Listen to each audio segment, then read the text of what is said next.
പരിശുദ്ധനാമത്തെ യോഗ്യമായി മഹത്വപ്പെടുത്തുവാനും നിന്റെ പരിശുദ്ധാത്മാവിന്റെ വിശ്വാസത്താൽ ഞങ്ങളുടെ ഹൃദയങ്ങളിലെ നിലവുകളെ കർത്താവായ യേശുക്രിസ്തു മൂലം വെടിപ്പാക്കണമേ. ആമേൻ. അത്യുന്നത ദൈവത്തിന് മഹത്വം. മനുഷ്യർക്ക് സമാധാനം ഉണ്ടാകട്ടെ. കർത്താവായ ദൈവമേ, സ്വർഗ്ഗീയ രാജാവേ, സർവ്വശക്തിയുള്ള പിതാവായ ദൈവമേ, ഞങ്ങൾ നിന്നെ സ്തുതിക്കുന്നു, ഞങ്ങൾ നിന്നെ വാഴ്ത്തുന്നു, ഞങ്ങൾ നിന്നെ വന്ദിക്കുന്നു, ഞങ്ങൾ നിന്നെ മഹത്വപ്പെടുത്തുന്നു. നിന്റെ വലിയ മഹത്വത്തിനായി ഞങ്ങൾ നിനക്ക് സ്തോത്രം ചെയ്യുന്നു. ഏകജാതനായ യേശുക്രിസ്തുവാകുന്ന കർത്താവേ, കർത്താവായ ദൈവമേ, പിതാവിന്റെ പുത്ര, ലോകത്തിന് പാപത്തെ ചുമക്കുന്നവനെ, ഞങ്ങളുടെ പ്രാർത്ഥന കൈക്കൊള്ളണമേ. പിതാവായ ദൈവത്തെ വലതുഭാഗത്തിരിക്കുന്നവനെ, ഞങ്ങളോട് തന്നെ ഉണ്ടാകണമേ.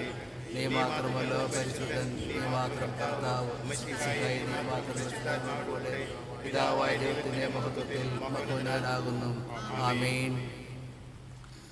നമ്മുടെ കർത്താവ് പറഞ്ഞ പ്രകാരം ന്യായപ്രമാണത്തിൻ്റെയും പ്രവാചകന്മാരുടെയും ചുരുക്കം നമ്മുടെ കർത്താവായ യേശുക്രിസ്തു അരുളി ചെയ്തത് ഇസ്രായേലെ കേൾക്കാം. നമ്മുടെ ദൈവമായ കർത്താവ് ഏകകർത്താവാകുന്നു. നിന്റെ ദൈവമായ കർത്താവിനെ നീ പൂർണ്ണ ഹൃദയത്തോടും പൂർണ്ണ ആത്മാവോടും പൂർണ്ണ മനസ്സോടും പൂർണ്ണ ശക്തിയോടും കൂടെ സ്നേഹിക്കേണ്ടതാകുന്നു. ഇതാകുന്നു ഒന്നാമത്തെ കൽപ്പന. രണ്ടാമത്തേത് അതിനോട് സമം, അതായത് നിന്റെ കൂട്ടുകാരൻ നിന്നെപ്പോലെ തന്നെ സ്നേഹിക്കണം. ഇവയിൽ വലുതായി വേറൊരു കൽപ്പനയുമില്ല. ഈ രണ്ട് കൽപ്പനകളിൽ സകല ന്യായ പ്രമാണവും പ്രവാചകന്മാരും അടങ്ങിയിരിക്കുന്നു. കർത്താവേ, അവിടെ തന്നെ ഉണ്ടായി ഈ കൽപ്പനയെ കാപ്പാൻ ഹൃദയങ്ങളെ ഉണക്കണമേ. പ്രിയരെ, ദൈവത്തിൻ്റെ ഏറ്റവും പരിശുദ്ധ വചനം കേൾപ്പാനും കർത്താവിൻ്റെ ശരീരരക്തങ്ങളെ കൈക്കൊള്ളുവാനും നാം ഒരുമിച്ച് വന്നിരിക്കുന്നു. അതിനാൽ നമുക്ക് മുട്ടുകുത്തി മൗനമായി നമ്മെ തന്നെ ശോധന ചെയ്ത് വിശ്വാസത്തോടും അനുതാപത്തോടും അവങ്കിലേക്ക് സമീപിക്കുന്നതിന് ദൈവകൃപ അന്വേഷിക്കാം.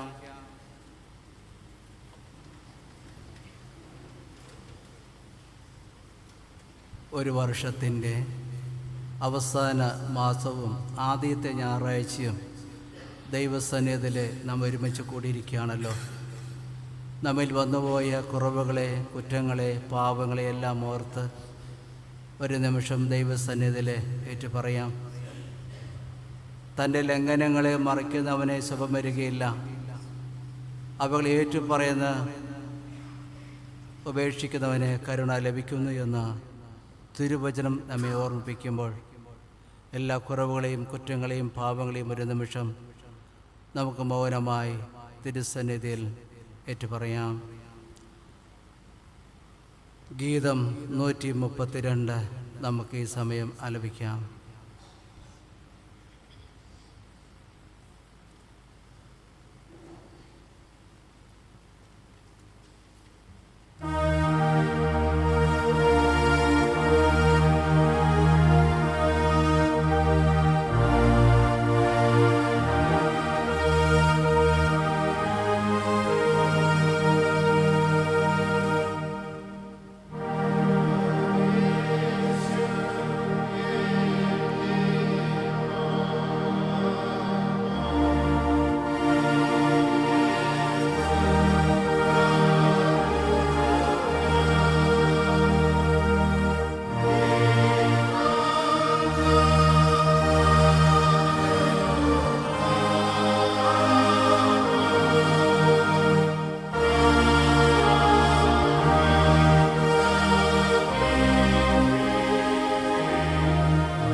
നിങ്ങളുടെ പാവങ്ങളെക്കുറിച്ച് നേരായും താൽപ്പര്യമായും മനസ്സാന്തരപ്പെട്ട് നിങ്ങളുടെ കൂട്ടുകാരോട് പ്രിയവും സ്നേഹമായിരുന്നു ദൈവത്തിൻ്റെ കൽപ്പനകളെ അനുസരിച്ചുകൊണ്ടും മേലാൽ അവൻ്റെ വിശുദ്ധ വഴിയിൽ കൂടെ നടന്നുകൊണ്ടും പുതിയ ജീവിതം നയിപ്പാൻ നിശ്ചയിച്ചിരിക്കുന്ന നിങ്ങൾ നമ്മുടെ കർത്താവായ യേശു ക്രിസ്തു മൂലം അവനോട് പുതുതായി നിരപ്പാക്കപ്പെടേണ്ടതിന് സർവശക്തനായ ദൈവത്തോട് താഴ്മയായി നമ്മുടെ പാവങ്ങളെ ഏറ്റുപറയാം.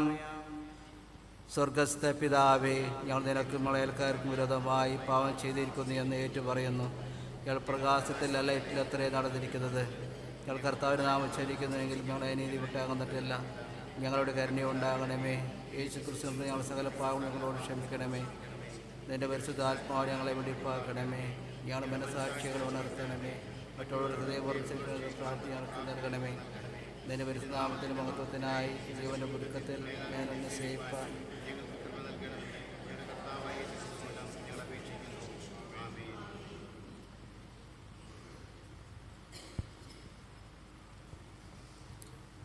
സത്യമായി ക്രിസ്തുവിൽ കൂടെ തങ്കിലേക്ക് തിരിയുന്ന എല്ലാവരോടുമുള്ള ദൈവത്തിൻ്റെ കൃപാമൊഴി കേൾപ്പിൻ. അധ്വാനിക്കുന്നതിനും ഭാരം ചുമക്കുന്നതിനുമായുള്ളവരെ എല്ലാവരും എൻ്റെ അടുക്കൽ വരുവിൻ, ഞാൻ നിങ്ങളെ ആശ്വസിപ്പിക്കും.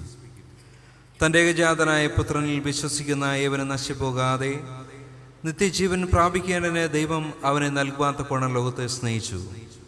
ക്രിസ്തു യേശു പാപികളെ രക്ഷിപ്പാൻ ലോകത്തിൽ വന്നു എന്നുള്ളത് വിശ്വാസ്യവും എല്ലാവരും അംഗീകരിപ്പാൻ യോഗ്യവുമായ വചനം തന്നെ. ഒരുത്തൻ പാപം ചെയ്തുവെങ്കിലോ നീതിമാനായ യേശു ക്രിസ്തു എന്ന കാര്യത്തിൽ നമുക്ക് പിതാവിൻ്റെ അടുക്കലുണ്ട്. അവൻ നമ്മുടെ പാപങ്ങൾക്ക് പ്രായശ്ചിത്തം ആകുന്നു. മനഃപൂർവ്വമായ മാനസാന്തരത്തോടും സത്യവിശ്വാസത്തോടും തങ്ങളിലേക്ക് തിരികെയും തങ്ങളുടെ സഹോദരനോട് ക്ഷമിക്കുകയും ചെയ്യുന്ന എല്ലാവർക്കും പാപമോചനം നൽകുമെന്ന് തൻ്റെ മഹാകരുണയിൽ വാഗ്ദത്തം ചെയ്തിരിക്കുന്ന സ്വർഗസ്ഥ പിതാവായ സർവശക്തിയുള്ള ദൈവം നമ്മുടെ കർത്താവായ യേശു ക്രിസ്തു മൂലം നിങ്ങളോട് കരുണയുണ്ടായി.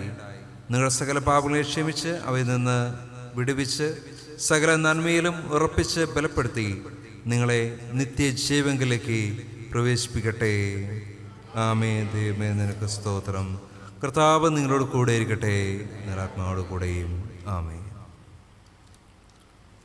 വേദപാഠഭാഗങ്ങൾ വായിച്ചു കേൾക്കുന്നതിന് മുൻപായി 253 ഗീതത്തിൻ്റെ 1-ാമത്തെയും 2-ാമത്തെയും ചരണം പാടാം. 253 ഗീതത്തിൻ്റെ 1-ാമത്തെയും 2-ാമത്തെയും ചരണം. സൂര്യനിത സ്വതേജസ.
സഭകരിക്കാം.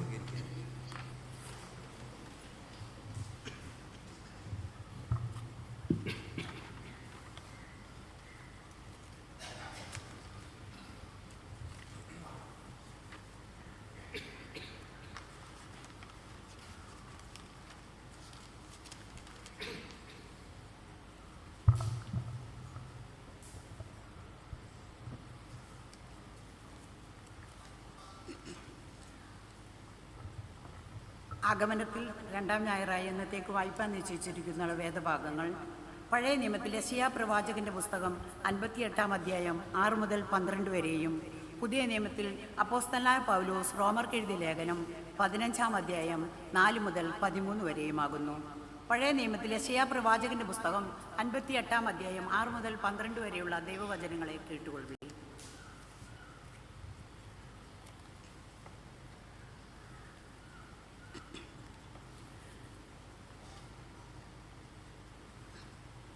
അന്യായ ബന്ധനങ്ങളെ അഴിക്കുക, നുകത്തിൻ്റെ അമിക്കയറുകളെ അഴിക്കുക, പീഡിതരെ സ്വതന്ത്രരായി വിട്ടയക്കുക, എല്ലാ നുകത്തെയും തകർക്കുക. ഇതല്ലയോ എനിക്ക് ഇഷ്ടമുള്ള ഉപവാസം.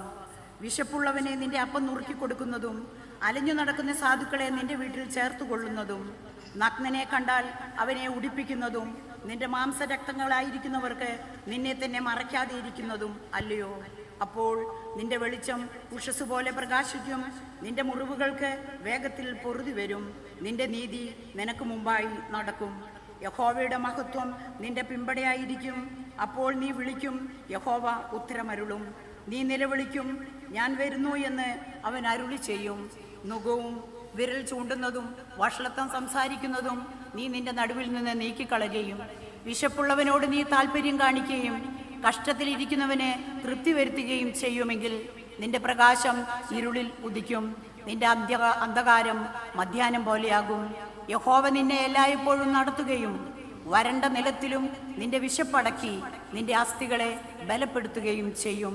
നീ നനവുള്ള തോട്ടം പോലെയും വെള്ളം വറ്റിപ്പോകാത്ത നീരുറു പോലെയും ആകും. നിന്റെ സന്തതി പുരാതന ശൂന്യങ്ങളെ പണിയും, തലമുറ തലമുറയായി കിടക്കുന്ന അടിസ്ഥാനങ്ങളെ നീ കെട്ടിപ്പോക്കും. കേടുതീർക്കുന്നവനെന്നും കുടിയിരിപ്പാൻ തക്കവണ്ണം പാതകളെ യഥാസ്ഥാനത്താക്കുന്നവനെന്നും നിനക്ക് പേർ പറയും. ഇവിടെ പഴയ നിയമ വേദഭാഗം വായിച്ചു.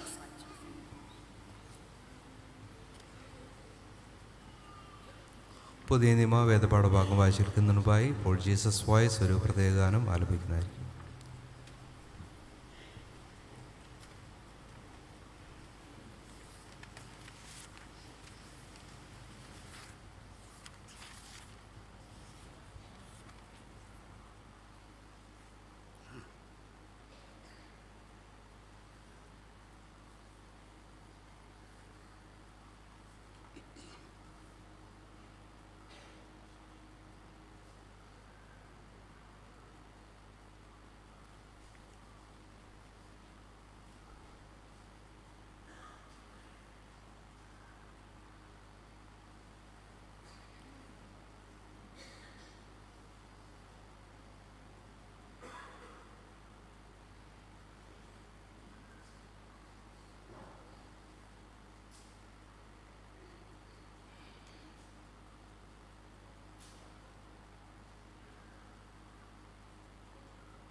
അപ്പോസ്തലനായ പൗലോസ് റോമർക്ക് എഴുതിയ 15-ാം അധ്യായം 4 മുതൽ 13 വരെ. എന്നാൽ മുന്നെഴുതിയിരിക്കുന്നതൊക്കെയും നമ്മുടെ ഉപദേശത്തിനായിട്ട് നമുക്ക് തിരുവെഴുത്തുകളാൽ ഉളവാകുന്ന സ്ഥിരതയാലും ആശ്വാസത്താലും പ്രത്യാശ ഉണ്ടാകേണ്ടതിന് തന്നെ എഴുതിയിരിക്കുന്നു.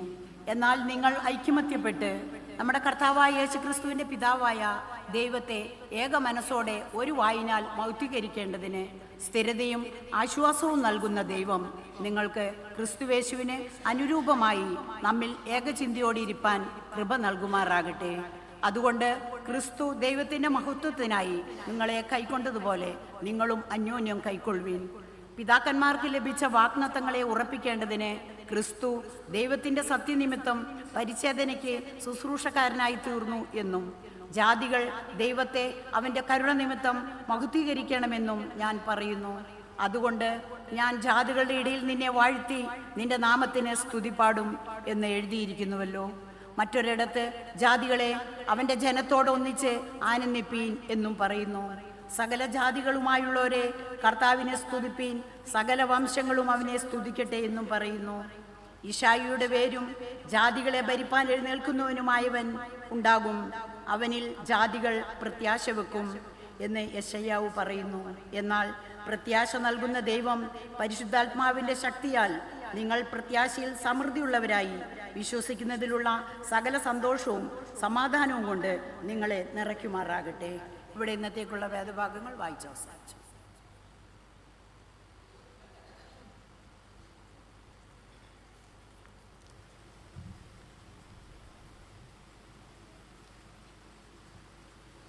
വിശുദ്ധ സുവിശേഷ പാരായണത്തിനാണ് നമുക്ക് എല്ലാവർക്കും എഴുന്നേറ്റ് നിൽക്കാം.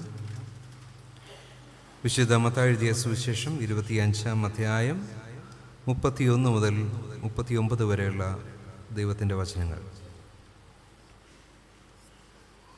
വിശുദ്ധ മത്തായി എഴുതിയ സുവിശേഷം 25-ാം അധ്യായം 31 മുതൽ 40 വരെയുള്ള ദൈവത്തിൻ്റെ വചനങ്ങൾ. മനുഷ്യപുത്രൻ തൻ്റെ തേജസ്സോടെ സകല വിശുദ്ധ ദൂതന്മാരുമായി വരുമ്പോൾ അവൻ തൻ്റെ തേജസ്സിൻ്റെ സിംഹാസനത്തിൽ ഇരിക്കും. സകല ജാതികളെയും അവൻ്റെ മുൻപിൽ കൂട്ടും. അവൻ അവരെ ഇടയൻ ചെമ്മരിയാടുകളെയും കോലാടുകളെയും തമ്മിൽ വേർതിരിക്കുന്നത് പോലെ വേർതിരിച്ച് ചെമ്മരിയാടുകളെ തൻ്റെ വലത്തും കോലാടുകളെ ഇടത്തും നിർത്തും. രാജാവ് തൻ്റെ വലത്തുള്ളവരോട് അരുളി ചെയ്യും, എൻ്റെ പിതാവിനാൽ അനുഗ്രഹിക്കപ്പെട്ടവരെ വരുവിൻ, ലോകസ്ഥാപനം മുതൽ നിങ്ങൾക്കായി ഒരുക്കിയിരിക്കുന്ന രാജ്യം അവകാശമാക്കിക്കൊള്ളുവിൻ. എനിക്ക് വിശന്നു, നിങ്ങൾ ഭക്ഷിപ്പാൻ തന്നു, ദാഹിച്ചു, നിങ്ങൾ കുടിപ്പാൻ തന്നു. ഞാൻ അതിഥിയായിരുന്നു, നിങ്ങൾ എന്നെ ചേർത്തുകൊണ്ടു. ഞാൻ നഗ്നനായിരുന്നു, നിങ്ങൾ എന്നെ ഉടുപ്പിച്ചു. രോഗിയായിരുന്നു, നിങ്ങൾ എന്നെ കാണുവാൻ വന്നു. തടവിലായിരുന്നു, നിങ്ങൾ എൻ്റെ അടുക്കൽ വന്നു. അതിന് നീതിമാന്മാർ അവനോട്, കർത്താവേ, ഞങ്ങൾ എപ്പോൾ നിന്നെ വിശന്ന് കണ്ടിട്ട് ഭക്ഷിപ്പാൻ തരികയോ ദാഹിച്ച് കണ്ടിട്ട് കുടിപ്പാൻ തരികയോ ചെയ്തു? ഞങ്ങളെപ്പോൾ നിന്നെ അതിഥിയായി കണ്ടിട്ട് ചേർത്തുകൊള്ളുകയോ നഗ്നനായി കണ്ടിട്ട് ഉടുപ്പിക്കുകയോ ചെയ്തു? നിന്നെ രോഗിയായിട്ടോ തടവിലോ എപ്പോൾ കണ്ടിട്ട് ഞങ്ങൾ നിന്റെ അടുക്കൽ വന്നു എന്ന് ഉത്തരം പറയും.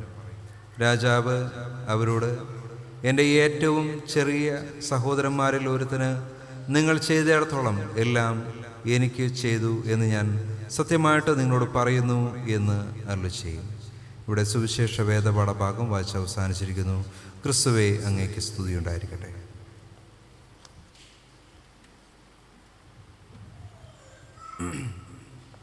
തിരുവചന ധ്യാനത്തിന് നമ്മെ തന്നെ ഒരുക്കുന്നതിനായി 161-ാം ഗീതത്തിൻ്റെ 1ഉം 2ഉം ചരണങ്ങൾ പാടാം. 161-ാം ഗീതത്തിൻ്റെ 1-ാമത്തെയും 2-ാമത്തെയും ചരണം. മഹോന്നതാലയ മമാത്മ രക്ഷക നമോസ്തുതേ.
നാം ദൈവത്തിൻ്റെ സന്ധ്യയിൽ അല്പസമയം മൗനമായി നിന്ന് ദൈവത്തെ വാഴ്ത്തി പരിശുദ്ധാത്മാ മുഖാന്തരം സകല സത്യത്തിലും വഴി നടത്തുവാൻ അപേക്ഷിക്കുക. ഞങ്ങളുടെ പാറയും ഞങ്ങളുടെ വീണ്ടെടുപ്പുകാരനുമായ ഞങ്ങളുടെ സ്വർഗീയ പിതാവേ, അങ്ങയുടെ തിരുജനത്തെ ഈ ലോകത്തിലേക്കുള്ള അങ്ങയുടെ വരവിനെ ഒക്കെ ഞങ്ങൾ ഓർക്കുകയും ധ്യാനിക്കുകയും ചെയ്യുന്ന ഈ നാളുകളിൽ കർത്താവേ, അങ്ങ് പിതാവിനെ ഞങ്ങൾക്ക് വെളിപ്പെടുത്തി തന്ന ദൈവമാകുന്നുവല്ലോ. ദൈവം ആരാണ് എന്ന് ഞങ്ങളെ ബോധ്യപ്പെടുത്തിയ ദൈവമാകിയ കർത്താവ് അങ്ങേക്ക് നന്ദി കരേറ്റുന്നു. ഞങ്ങളിലേക്ക് ഇറങ്ങി വന്ന കർത്താവിനെ ഞങ്ങളുടെ ജീവിതത്തിൽ സ്വീകരിക്കുവാൻ, അതിനുവേണ്ടി ഈ നാളുകളിൽ ഞങ്ങളെ ഒരുക്കുവാനായിട്ട് ഞങ്ങളെ അവിടുന്ന് ശക്തീകരിക്കണമേ എന്ന് അപേക്ഷിക്കുന്നു. അല്പസമയം കർത്താവിങ്ങളുടെ വചനത്തെ ധ്യാനിക്കുമ്പോൾ കർത്താവിങ്ങളുടെ വചനത്തിലൂടെ സഞ്ചരിക്കുവാൻ, വചനത്തെ ഗ്രഹിക്കുവാൻ ഞങ്ങളെ അവിടുന്ന് സഹായിക്കണമേ. യേശു ക്രിസ്തുവിൻ്റെ ധന്യമുള്ള നാമത്തിൽ തന്നെ ആമേൻ. എല്ലാവർക്കും ഇരിക്കാം. ഒരു വിശുദ്ധ ദിവസം കൂടി നമുക്ക് ദൈവത്തിൻ്റെ സന്നിധിയിലായിരിക്കാനും ദൈവത്തെ ആരാധിപ്പാനും ദൈവം നമ്മെ സഹായിക്കുന്നു. ആഗമനത്തിൻ്റെ രണ്ടാമത്തെ ഞായറാഴ്ചയിലേക്ക് നമ്മൾ കടന്നു വന്നിരിക്കുന്നു. കഴിഞ്ഞ ആഴ്ചയിൽ നമ്മൾ ചിന്തിച്ചതുപോലെ ആഗമനത്തിൻ്റെ നാളുകൾ എന്ന് പറയുന്നത് കർത്താവായ യേശു ക്രിസ്തുവിൻ്റെ വരവിനെ നമ്മൾ ഓർക്കുകയും ധ്യാനിക്കുകയും ചെയ്യുന്ന ഒരു കാലഘട്ടമാണ് ആഗമനത്തിൻ്റെ കാലഘട്ടം.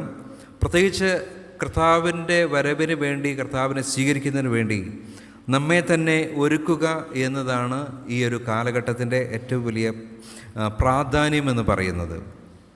കർത്താവായ യേശു ക്രിസ്തുവിൻ്റെ ഒന്നാമത്തെ വരവിനെ നമ്മൾ ഓർക്കുമ്പോഴും ധ്യാനിക്കുമ്പോഴും അതോടൊപ്പം തന്നെ കർത്താവായ യേശു ക്രിസ്തുവിൻ്റെ രണ്ടാമത്തെ വരവിന് വേണ്ടി കാത്തിരിക്കുക, നമ്മെ തന്നെ ഒരുക്കുക എന്ന ഒരു വലിയ ചിന്ത കൂടി ഈ ഒരു കാലഘട്ടം നമുക്ക് നൽകുന്നുണ്ട്. അതുകൊണ്ട് പ്രത്യേകിച്ച് നമ്മുടെ ടെസ്റ്റുകളിൽ യേശു ക്രിസ്തുവിൻ്റെ രണ്ടാമത്തെ വരവിന് കൂടുതൽ ഊന്നൽ നൽകുന്ന, രണ്ടാമത്തെ വരവിനെ കുറിച്ച് കൂടുതൽ പരാമർശിക്കുന്ന ടെസ്റ്റുകളെ ഈ നാളുകളിൽ നമുക്ക് നമ്മുടെ ലിറ്റർജിയിൽ കാണുവാനായിട്ട് സാധിക്കും.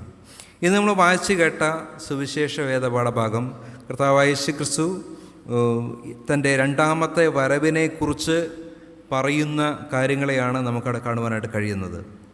രണ്ടാമത്തെ വരവ് ഏറ്റവും അഗതമായിരിക്കുന്നു എന്ന് കർത്താവ് സൂചിപ്പിക്കുന്നു.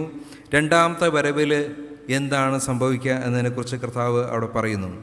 കർത്താവിൻ്റെ രണ്ടാമത്തെ വരവിൽ കർത്താവ് വരുന്നത് ഒരു ന്യായാധിപനായിട്ടാണ് എന്ന് നമ്മെ ഒരു ടെസ്റ്റ് ഓർമ്മപ്പെടുത്തുകയാണ് ചെയ്യുന്നത്. Christ the judge of compassion. എങ്ങനെയാണ് ദൈവം നമ്മെ ന്യായം വിധിക്കുന്നത്?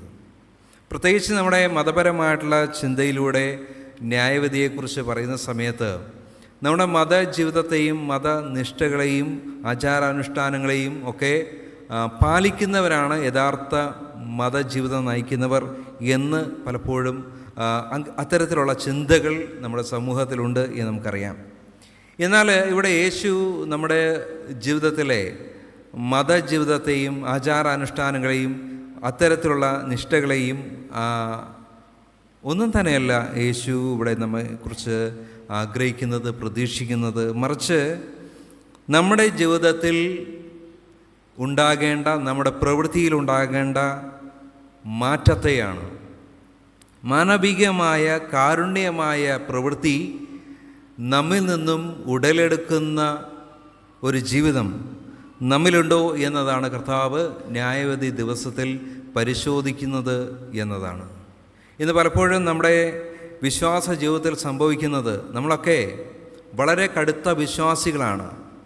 ആചാരാനുഷ്ഠാനങ്ങൾ എല്ലാം പാലിക്കുന്ന, എല്ലാ തരത്തിലും ഉള്ള ഒരു വിശ്വാസത്തിൻ്റെ എല്ലാ നിയമങ്ങളും പാലിക്കുന്നവരായിട്ട്, പ്രവൃത്തികൾ ചെയ്യുന്നവരായിട്ട് ദേവാലയത്തിൽ പോകുക, പ്രാർത്ഥിക്കുക, മറ്റ് അത്തരത്തിലുള്ള ഓഫറുകൾ, ദൈവത്തിനുള്ള വഴിപാടുകൾ എല്ലാം സമർപ്പിക്കുക, അങ്ങനെ വിശ്വാസവുമായിട്ട് ബന്ധപ്പെട്ട എല്ലാ കാര്യങ്ങളും ചെയ്യുന്ന ഒരു രീതി നമുക്കുണ്ട്.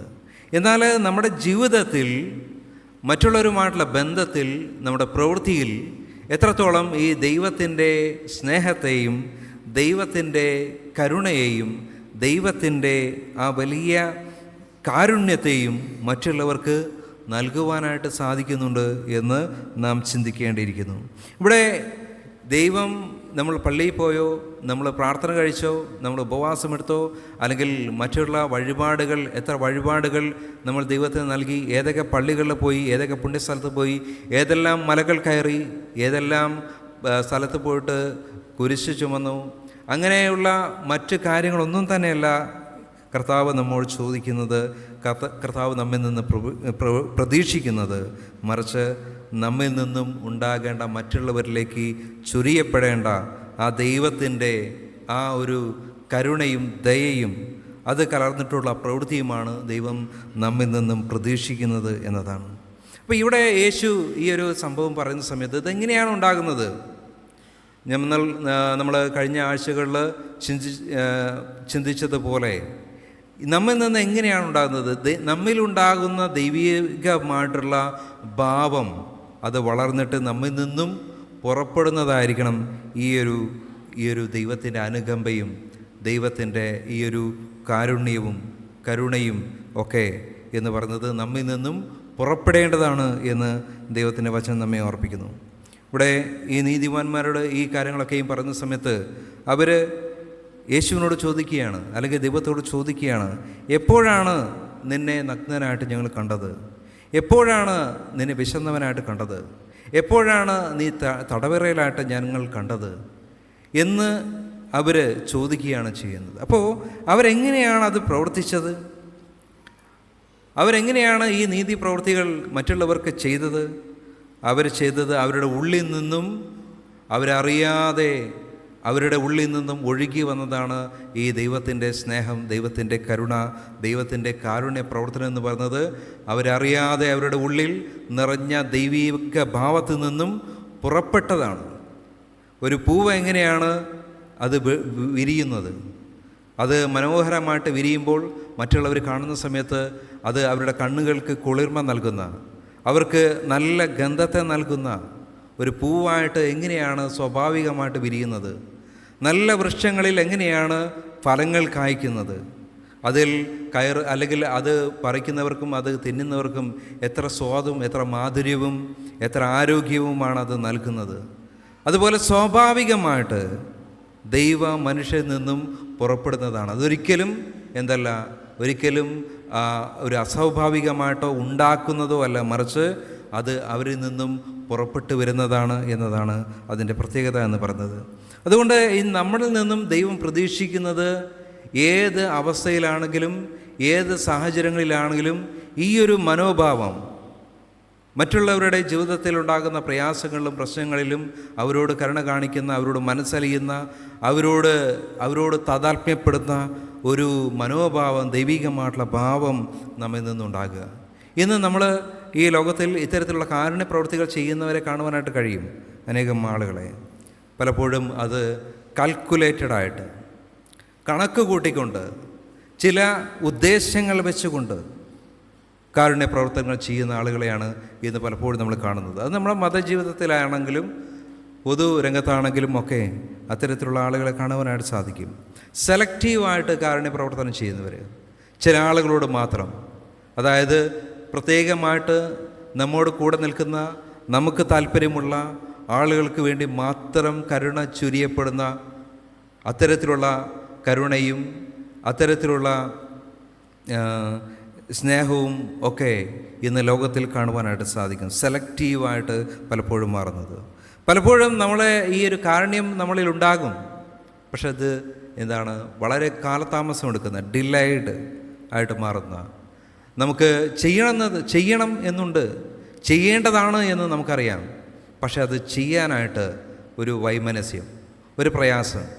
അത് കാരണം എന്ന് പറയുന്നത് അത് നമുക്ക് അത്ര തന്നെ താല്പര്യമില്ല. നമ്മുടെ ഈ എല്ലാവിധമായിട്ടുള്ള പ്രവർത്തനങ്ങളിലും അതിന് ഉള്ള സ്ഥാനം എന്ന് പറയുന്നത്, പ്രിഫറൻസ് എന്ന് പറയുന്നത് വളരെ ചെറുതാണ്, കുറഞ്ഞതാണ്. നമുക്കത്രയും താല്പര്യമില്ലാത്ത, നമുക്കത്രയും ഇഷ്ടമില്ലാത്ത ആളുകളായിരിക്കാം, അല്ലെങ്കിൽ സംഭവങ്ങളായിരിക്കാം. അതിനോട് പലപ്പോഴും യഥാർത്ഥമായിട്ട് ചെയ്യേണ്ടതാണ്, അത് നൽകേണ്ടതാണ്, വളരെ ഡിസർവിങ് ആണ് എന്നൊക്കെ നമുക്കറിയാം. പക്ഷെ ചെയ്യാനായിട്ടുള്ള ഒരു താമസം പലപ്പോഴും നമുക്കുണ്ടാകും. പക്ഷേ ദൈവം നമ്മിൽ നിന്ന് പ്രതീക്ഷിക്കുന്നത് നമ്മിൽ നിറയുന്ന ഈ ദൈവാത്മാവിൻ്റെ, ഈ ദൈവിക ഭാവത്തിൽ നിന്നും യഥാർത്ഥമായിട്ട് ഉടലെടുക്കുന്ന ഒരു കാരുണ്യ പ്രവർത്തനമായിട്ട് നമ്മിൽ നിന്നും മാറുവാനായിട്ട് ഇടയായിത്തീരണം.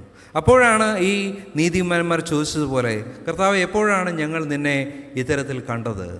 എപ്പോഴാണ് ഞങ്ങൾ നിന്നെ ഉടുപ്പില്ലാത്തവനായിട്ട് കണ്ടത്?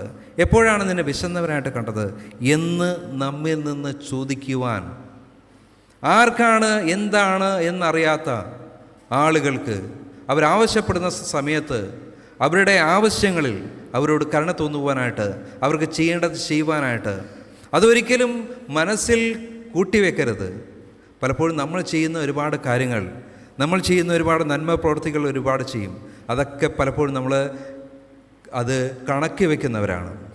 ഒരുപാട് കാര്യങ്ങൾ നമ്മൾ ചെയ്തു, നമ്മുടെ കുടുംബത്തിൽ, നമ്മുടെ സ്നേഹബന്ധങ്ങളിൽ ഒക്കെ പലപ്പോഴും നമ്മൾ കണക്ക് പറയുന്നവരാണ്.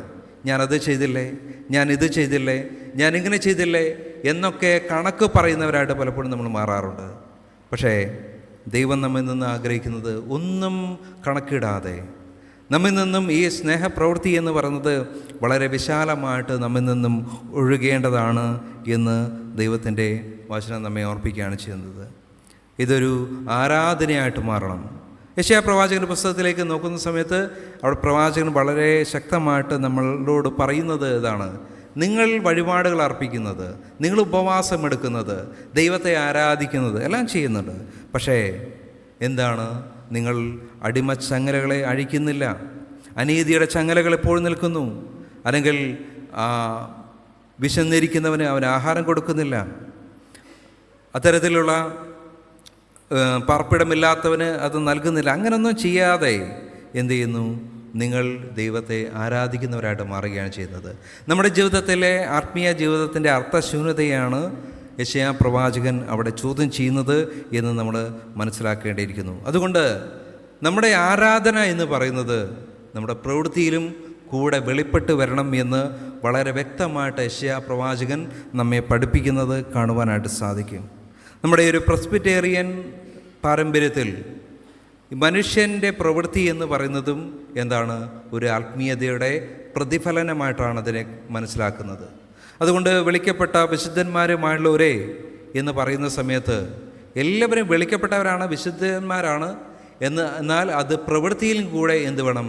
ആ വിശുദ്ധി ഉണ്ടായിരിക്കണം. പണ്ട് കാലങ്ങളിൽ നമ്മുടെ ഈ ഒരു ക്രിസ്തീയ സമൂഹത്തിലേക്ക് ആളുകൾ വരുന്ന സമയത്ത് ഇൻഡിവിജ്വലായിട്ടാണ് അവർ വരിക. ഒരു കമ്മ്യൂണിറ്റി ആയിട്ടോ അല്ലെങ്കിൽ ഒരു കുടുംബമായിട്ടോ ഒന്നും തന്നെ വരാനായിട്ട് അന്നത്തെ മിഷണറിമാർ പ്രോത്സാഹിപ്പിച്ചിരുന്നില്ല. ഇൻഡിവിജ്വലായിട്ട്, വ്യക്തിപരമായിട്ട് ഞാൻ ക്രിസ്തുവിനെ കണ്ടു എന്നും ക്രിസ്തുവിനെ ഞാൻ വിശ്വസിച്ചു എന്നും അല്ലെ ക്രിസ്തു എൻ്റെ രക്ഷകനാണ് എന്നും ബോധ്യത്തോടു കൂടി വരുന്ന ആളുകളെയാണ് അവർ എന്ത് ചെയ്യുന്നത്? ക്രിസ്തു മാർഗത്തിലേക്ക് അവർ സ്വീകരിച്ചിരുന്നത്. എന്നാൽ സ്വീകരിച്ചു കഴിഞ്ഞാൽ അപ്പം തന്നെ അവർക്ക് സ്നാനം നൽകാതെ അവരെന്ത് ചെയ്യും? നമ്മുടെ ഈ ഇത്തരത്തിലുള്ള ഓരോ അവർ ഉണ്ടാക്കിയിരുന്ന കമ്പനികൾ, ഓട്ട് കമ്പനി, നെയ്ത്തുശാല, അങ്ങനെയുള്ള ഓരോ പ്രവർത്തന മണ്ഡലങ്ങളിലേക്ക് അവരെ ആക്കി വയ്ക്കും. എന്നിട്ട് അവരെ നോക്കുവാനായിട്ട് അവരുടെ പ്രവൃത്തി എങ്ങനെയാണ്, അവർ ചെയ്യുന്ന പ്രവൃത്തി ആത്മാർത്ഥമായിട്ട് ചെയ്യുന്നുണ്ടോ, അവരുടെ പെരുമാറ്റം എന്താണ്, ഇതൊക്കെ നോക്കാനായിട്ട് അവിടെ ആളുകളുണ്ടാവും. അവരെയാണ് നമ്മൾ ഈ മേസ്തിരിമാർ, പണ്ടത്തെ ഒരു ഭാഷയുണ്ട് മേസ്തിരി എന്ന് പറയും. അപ്പോൾ ഈ മേസ്തിരിമാരെന്ന് പറയുന്നത് പള്ളിയിലെ മൂപ്പന്മാരായിരിക്കും. അവർക്ക് വലിയൊരു ഡ്യൂട്ടിയാണുള്ളത്. ഇത്തരത്തിലുള്ള ആളുകൾ എങ്ങനെയാണ്, അവരുടെ പെരുമാറ്റം എന്താണ്, അവരുടെ പ്രവൃത്തി എങ്ങനെയാണ്, ഇതൊക്കെ നോക്കുക എന്നുള്ളതാണ്. അവരുടെ പ്രവൃത്തിയിൽ ഈ വിശ്വാസം വെളിപ്പെടുന്നുണ്ടെങ്കിലാണ് എന്താണ് അവർ വിളിക്കപ്പെട്ടവരാണ് എന്ന് എന്ത് ചെയ്യുക? സഭ മനസ്സിലാക്കുക. അപ്പോൾ നമ്മുടെ ഈ ഒരു പാരമ്പര്യത്തിൽ തന്നെ മനുഷ്യൻ്റെ പ്രവൃത്തിക്ക് വളരെ പ്രാധാന്യമുണ്ട്. മനുഷ്യൻ്റെ പ്രവൃത്തി ദൈവത്തിൽ ആശ്രയിച്ചുകൊണ്ട് ഏറ്റവും അവൻ്റെ കഴിവിൻ്റെ പൂർണ്ണതയിൽ ചെയ്യുകയും അതുപോലെ തന്നെ ഏറ്റവും ആത്മാർത്ഥമായിട്ട് ചെയ്യുകയും ചെയ്യുമ്പോൾ അത് എല്ലാവർക്കും നന്മയായി തീരും, അത് ഏറ്റവും അനുഗ്രഹപ്രദമായിട്ട് തീരും. ഒരു ജോലി ചെയ്യുന്ന സ്ഥാപനത്തിലാണെങ്കിൽ അതിൻ്റെ നന്മയ്ക്കും അതിൻ്റെ പ്രോഫിറ്റിനും ഒക്കെ അത് മുഖാന്തരമായിട്ട് തീരും. അങ്ങനെ സമൂഹത്തിൻ്റെ വളർച്ചയ്ക്ക് അത് മുഖാന്തരമായിട്ട് തീരും, പൂർണ്ണമായ സമർപ്പണത്തോടുള്ള പ്രവൃത്തി. അതുകൊണ്ട് ഈ നമ്മുടെ പ്രയറിൽ പറയുന്നത് മനുഷ്യൻ്റെ ഏത് പ്രവൃത്തിയും ഒരു ദിവ്യ ശുശ്രൂഷയായി പരിണമിച്ച് എന്ന് പറയുന്ന പ്രാർത്ഥനയുടെ അന്തസത്ത എന്ന് പറയുന്നത് അതാണ്. അതുകൊണ്ട് നമ്മുടെ ജീവിതത്തിൽ കാപഢ്യമില്ലാത്ത ജീവിതവും കാപഢ്യമില്ലാതെ നമ്മുടെ ഉള്ളിൽ നിന്നും പുറപ്പെടുന്ന ആത്മീയത നമ്മുടെ പ്രവൃത്തിയിലും പ്രതിഫലിക്കപ്പെടണം എന്നാണ് ദൈവത്തിൻ്റെ വചനം നമ്മെ ഓർമ്മിക്കുന്നത്. അതുകൊണ്ട് യേശുവിടെ വളരെ വ്യക്തമായിട്ട് പറയുകയാണ്, ഞാൻ വരുന്ന സമയത്ത് ഇപ്രകാരമാണ് ഞാൻ എന്നോടുള്ള ഈ വിശ്വാസത്തെ പരിശോധിക്കുന്നത്. എന്നോട് ചെയ്തു എന്നല്ല, മറിച്ച് ഈ എളിയവരിൽ ഒരുത്തന് നിങ്ങൾ ചെയ്യുന്നതൊക്കെ എന്നോട് ചെയ്തതുപോലെ. നമ്മുടെ ഉള്ളിൽ നിന്നും ഈ സമൂഹത്തിലേക്ക് നൽകപ്പെടേണ്ട ചില പുണ്യങ്ങളുണ്ട്, ചില നന്മകളുണ്ട്, ചില നീതിയുണ്ട്, ചില സത്യങ്ങളുണ്ട്, നന്മയുടെ ബന്ധങ്ങളുണ്ട്. ഇതൊക്കെ ദൈവം നമ്മിൽ നിന്ന് പ്രതീക്ഷിക്കുന്നു എന്നതാണ്. അതുകൊണ്ട് ഈ ഒരു അനുകമ്പയില്ലാത്ത വിശ്വാസവും അനുകമ്പയില്ലാത്ത വിശ്വാസത്തിൻ്റെ പ്രവൃത്തിയും ഏറ്റവും പരാജയമാണ് എന്ന് ദൈവം നമ്മെ പഠിപ്പിക്കുകയാണ് ചെയ്യുന്നത്. യേശു എപ്പോഴും ഈ ഒരു കമ്പാഷനോട് കൂടിയിട്ടാണ് പ്രവർത്തിച്ചത്. നമുക്കറിയാം, അവൻ്റെ മുൻപിൽ രോഗിയായിട്ട് വരുന്ന ഒരാളെ കണ്ടു കഴിഞ്ഞാൽ യേശു മനസ്സലിഞ്ഞു അവനെ തൊട്ടു സൗഖ്യമാക്കി എന്ന് കാണുവാനായിട്ട് സാധിക്കും. ഈ മനസ്സലിവ് എപ്പോഴും യേശു കാണിച്ചിരുന്നു. അതുകൊണ്ട് ദേവാലയത്തിൽ വന്ന കൂനിയായ സ്ത്രീ, അവൾ വർഷങ്ങളായിട്ട് കൂനിയായിട്ട് ദേവാലയത്തിൽ വന്നിരുന്നു. എന്നാൽ യേശു അവളെ കണ്ടു, മനസ്സലിഞ്ഞു, അവളെ സൗഖ്യമാക്കിയ സമയത്ത് അവിടെ ഉണ്ടായിരുന്ന പള്ളിപ്രമാണി മറ്റുള്ളവരും വന്ന് യേശുവിനോട് തർക്കിക്കുന്നതും യേശുവിനോട് ചോദ്യം ചെയ്യുന്നതും നമുക്ക് കാണുവാനായിട്ട് സാധിക്കും. യേശു അതിനെ ശക്തമായിട്ട് എതിർക്കുന്നതും നമുക്കറിയാം. യേശു പറയുന്നു, ഇത്രയും കാലമായിട്ട് ഈ സ്ത്രീ ഈ ദേവാലയത്തിൽ കൂനിയായിട്ട് വന്നു, എന്നാൽ നിങ്ങളുടെ പരിഗണന എവിടെയാണ്? നിങ്ങൾ ആത്മീയതയുടെ ആചാര അനുഷ്ഠാനങ്ങളിലും മാത്രമാണ്. ശബ്ബത്ത് ലംഘിച്ചു എന്നാണ് യേശുവിനോട് പറയുന്നത്. യേശു പറയുന്നത്, നിങ്ങളുടെ കാളയോ കഴുതയോ ഈ ശബ്ബത്ത് നാളിൽ ഏതെങ്കിലും കിണറ്റിലോ കുഴിയിലോ വീണ് കഴിഞ്ഞാൽ നിങ്ങൾ അതിനെ എടുക്കില്ലേ? എന്നാൽ അത്തരത്തിൽ ഒരു മൃഗത്തോട് കാണിക്കുന്ന ഒരു സ്നേഹമെങ്കിലും പരിഗണനയെങ്കിലും ഈ ഒരു സ്ത്രീയോട് കാണിച്ചുകൂടെ എന്ന് ചോദിക്കുന്നത് നമുക്ക് കാണുവാനായിട്ട് സാധിക്കും. മനുഷ്യരോട് കാണിക്കേണ്ട അല്ലെങ്കിൽ മറ്റുള്ള ജീവികളോട് കാണിക്കേണ്ട സ്നേഹവും അതുപോലെ തന്നെ ആ ദൈവത്തിൻ്റെ അനുകമ്പയും ഏറ്റവും വലുതാണ് എന്ന് യേശു പഠിപ്പിക്കുകയാണ് ചെയ്യുന്നത്. അതുകൊണ്ട് സഹജീവികളോട് എപ്പോഴും അനുകമ്പയുള്ളവരായിട്ട്, കരുണയുള്ളവരായിട്ട്, ദയയുള്ളവരായിട്ട്, ഒരു മാനുഷിക പരിഗണന നൽകുന്നവരായിട്ട് ജീവിക്കുവാൻ നമുക്ക് സാധിച്ചില്ലെങ്കിൽ, നമ്മുടെ വിശ്വാസത്തിന്, നമ്മുടെ ആത്മീയതയ്ക്ക് അത് സാധിച്ചില്ലെങ്കിൽ, നമ്മുടെ ആത്മീയത എന്ന് പറയുന്നത് ഏറ്റവും വിനാശകരമായിട്ടുള്ള, ഏറ്റവും ഡിസ്ട്രക്റ്റീവായിട്ടുള്ള ആത്മീയതയായിട്ട് മാറും.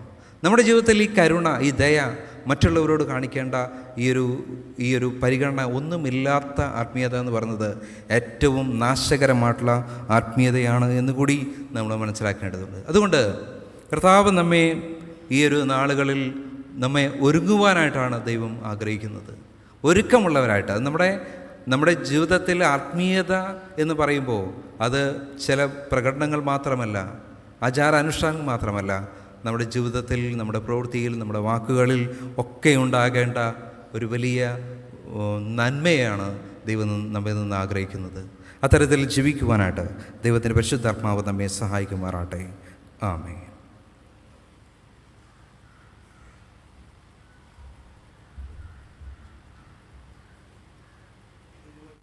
നമുക്ക് എല്ലാവർക്കും എഴുന്നേറ്റ് നിന്ന് നിത്യ വിശ്വാസ പ്രാണം സ്വീകരിച്ച് ചൊല്ലാം. സർവശക്തിയുള്ള പിതാവായി ആകാശത്തെയും ഭൂമിയെയും കാണപ്പെടുന്നവയും കാണപ്പെടുത്തതുമായുള്ള സകലത്തെയും സൃഷ്ടിയായ ഏകദൈവത്തെ ഞാൻ വിശ്വസിക്കുന്നു. ദൈവത്തിൻ്റെ ഏകജനായ പുത്രനായ ഏകർത്താവായ യേശു ക്രിസ്തു ഞാൻ വിശ്വസിക്കുന്നു. അവൻ സർവ്വലോകം മുമ്പേ തന്നെ പിതാവിനാൽ ജനിപ്പിക്കപ്പെട്ടവൻ, ദൈവത്തിന് ദൈവം, പ്രകാശത്തിന് പ്രകാശം, സത്യദൈവത്തിന് സത്യദൈവം, ജനിപ്പിക്കപ്പെട്ടുണ്ടാക്കപ്പെട്ടവനല്ല, പിതാവിൻ്റെ ഏകത്വമുള്ളവൻ, ഓരോ സകലമുണ്ടായി, ഒരു മനുഷ്യരായ നമുക്കും നമ്മുടെ രക്ഷയ്ക്കും വേണ്ടി കൃത്യനായി ഇറങ്ങി സാത്മാന കന്യാമരൻ അവതരിച്ച് മനുഷ്യനായി തീർന്നു. പന്തിയോസ് പിലാത്തോസിൻ്റെ കീഴിൽ നമുക്ക് വേണ്ടി ക്രൂശിക്കപ്പെട്ടു. അവൻ കഷ്ടപ്പെട്ടു, അറക്കപ്പെട്ടു, തിരുവോധ പ്രകാരം 3-ാം ദിവസം ഉയർത്തെഴുന്നേറ്റു, സ്വർഗ്ഗത്തിലേക്ക് കയറി പിതാവിൻ്റെ വലതുഭാഗത്തിരിക്കുന്നു. അവൻ ജീവനോട് വരികയും മരിച്ചവരെയും ഞാൻ വിധിപ്പാൻ മുഖത്തോടെ വീണ്ടും വരും.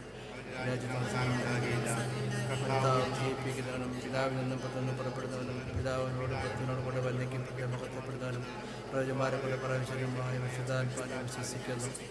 കാതോലിക അപ്പോസ്തലമായ പുസ്തകങ്ങളെ വിശ്വസിക്കുന്നു. പാപമോചനത്തിന്റെ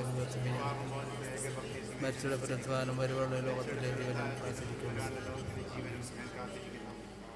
ആമേൻ. സഭയ്ക്കിരിക്കാം.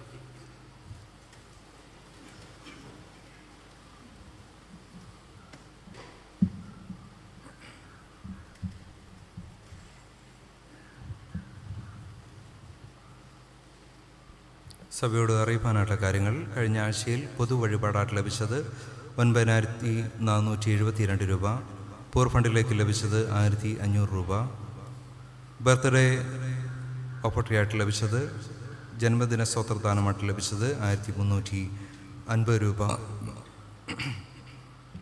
ലേലം ഇനത്തിൽ ലഭിച്ചത് 170 രൂപ, സൺഡേ സ്കൂൾ ഓപ്പർട്ടറിയായിട്ട് ലഭിച്ചത് 759 രൂപ, അങ്ങനെ ആകെ 13,251 രൂപ.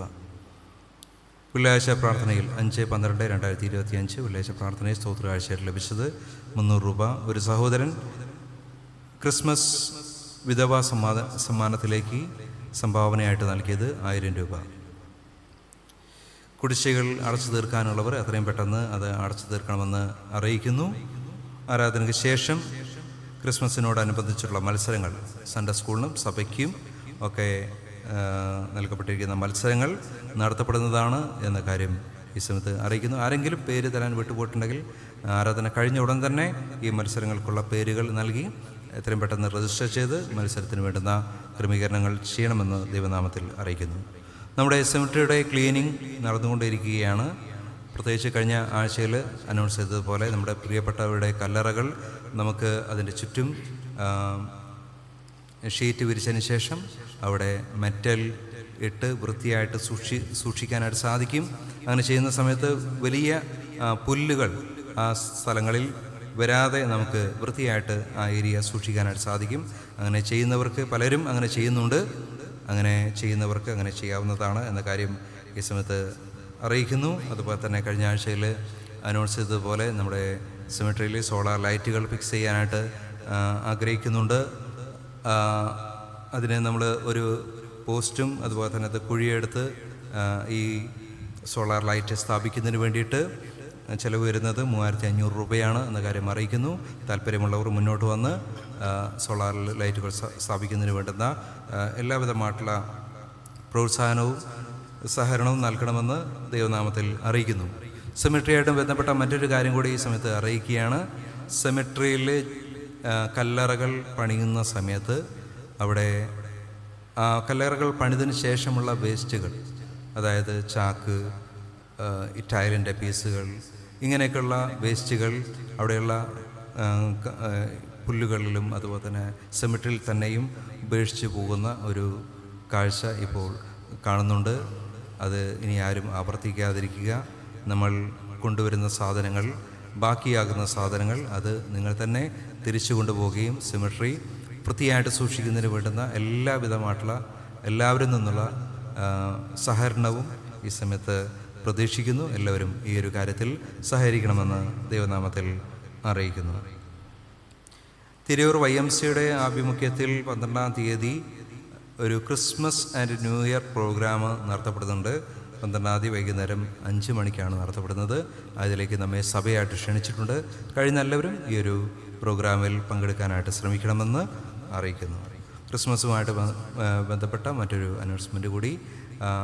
നമ്മുടെ ക്രിസ്മസ് സമ്മാനം നൽകുന്ന സമയത്ത് അതിൽ മെമ്മോറിയൽ പ്രൈസ് സഭാജനങ്ങൾ നൽകാറുണ്ട്. നമ്മൾ ആ മെമ്മോറിയൽ പ്രൈസ് കൊടുക്കുന്നത് ഫസ്റ്റും സെക്കൻഡും കിട്ടിയ കുട്ടികൾക്കാണ് നൽകാറുള്ളത്. നമുക്കറിയാം, കഴിഞ്ഞ വർഷവും നമ്മൾ അനൗൺസ് ചെയ്തിരുന്നു. ഏകദേശം ഒരു 500 രൂപയുടെയും 300 രൂപയുടെയും റേഞ്ചിൽ വരുന്ന സമ്മാനങ്ങളാണ് ഫസ്റ്റും സെക്കൻഡും കൊടുക്കാറുള്ളത് എന്ന കാര്യം കൂടി സഭയെ ഓർമ്മപ്പെടുത്തുന്നു. മെമ്മോറിയൽ പ്രൈസുകൾ നൽകുന്നവർ അവരുടെ പേരെഴുതി സഭ ശുശ്രൂഷകനെ ഏൽപ്പിക്കേണ്ടതാണ് എന്ന കാര്യം അറിയിക്കുന്നു. മറ്റൊരു കാര്യം കൂടി അറിയിക്കട്ടെ. മെമ്മോറിയൽ പ്രൈസ് നൽകുന്ന സമയത്ത് ബൈബിളും പാട്ടുപുസ്തകവും നൽകുന്നത് ഒഴിവാക്കണമെന്ന് അറിയിക്കുന്നു. കഴിഞ്ഞ വർഷവും നമ്മളത് അനൗൺസ് ചെയ്തിരുന്നു. മറ്റ് വസ്തുക്കൾ നിങ്ങൾക്ക് സമ്മാനമായിട്ട് നൽകാവുന്നതാണ്. നമ്മൾ പള്ളിയിൽ നിന്നും അതുപോലെ തന്നെ ആവശ്യക്കാരുമൊക്കെ ബൈബിളും പാട്ടുപുസ്തകവും വാങ്ങിക്കുന്നുണ്ട്. അതുകൊണ്ട് ബൈബിളും പാട്ടുപുസ്തകവും ഒഴിവാക്കിയിട്ട് മറ്റുള്ള സമ്മാനങ്ങൾ നൽകണമെന്ന് അറിയിക്കുന്നു. യൂത്ത് ഫെലോഷിപ്പിൻ്റെ കരോൾ റൗണ്ട്സ് 12-ാം തീയതി വെള്ളിയാഴ്ച ആരംഭിക്കുന്നതായിരിക്കും. 12-ാം തീയതി വെള്ളിയാഴ്ച പി കെ പടി, വിദ്യാഭവൻ, ഹോസ്പിറ്റൽ പരിസരം എന്നിവിടങ്ങളിലായിരിക്കും. 13-ാം തീയതി ശനിയാഴ്ച ചെമ്പാല, കാരത്തൂര്, ലക്ഷം വീട്, അജിതപ്പടി എന്നീ ഏരിയകളിലായിരിക്കും. 14-ാം തീയതി ഞായറാഴ്ച വാവൂർ കുന്ന് ആയിരിക്കും. 15-ാം തീയതി തിങ്കളാഴ്ച തിരൂർ, പരപ്പേരി, വീരാഞ്ചിറ എന്നിവിടങ്ങളിലായിരിക്കും. 16-ാം തീയതി ചൊവ്വാഴ്ച പള്ളി പരിസരം, മേടമ്മൽ എന്നീ ഏരിയകളിലായിരിക്കും. 17-ാം തീയതി കുറ്റിപ്പുറം, മില്ലുംപടി എന്നീ ഏരിയകളിലായിരിക്കും കരോൾ റൗണ്ട്സ് നടത്തപ്പെടുക എന്ന കാര്യം അറിയിക്കുന്നു. സഭാജനങ്ങളെല്ലാവരും യൂത്തിൻ്റെ ഈ ഒരു കരോൾ റൗണ്ട്സുമായിട്ട് ബന്ധത്തിൽ സഹകരിക്കണമെന്ന് അറിയിക്കുന്നു. വിവാഹ പരസ്യം.